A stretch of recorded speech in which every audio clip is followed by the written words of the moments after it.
బాబాయ్ బాలకృష్ణ రాజకీయాల్లో క్రియాశీలక పాత్ర పోషించాల్సిన అవసరం ఎంతైనా ఉందని నందమూరి వారసుడు కళ్యాణ్ రామ్ అభిప్రాయపడ్డారు.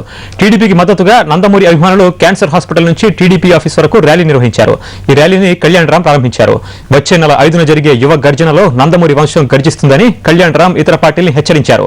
భవిష్యత్ ముఖ్యమంత్రిగా బాలయ్యని చూడాలన్న అభిమానుల కోరిక మామయ్య చంద్రబాబు దృష్టిలో ఉందని ఆయన స్పష్టం చేశారు. ర్యాలీలో పాల్గొన్న అభిమానులు నందమూరి వంశానికి టీడీపీకి అనుకూలంగా నినాదాలు చేశారు.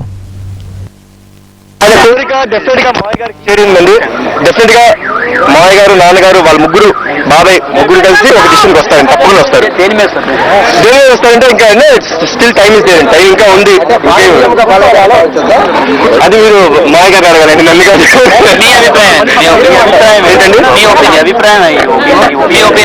నా ఒపీనియన్, నాకంటూ ఒపీనియన్ ఉండదండి. మేమందరం పెద్దలు, మా ఫ్యామిలీ ఒకటే చెప్తారండి. మా ఫ్యామిలీ ఎప్పుడు పెద్దలు చేసిన డెసిషన్స్ కి వారు చెప్పిన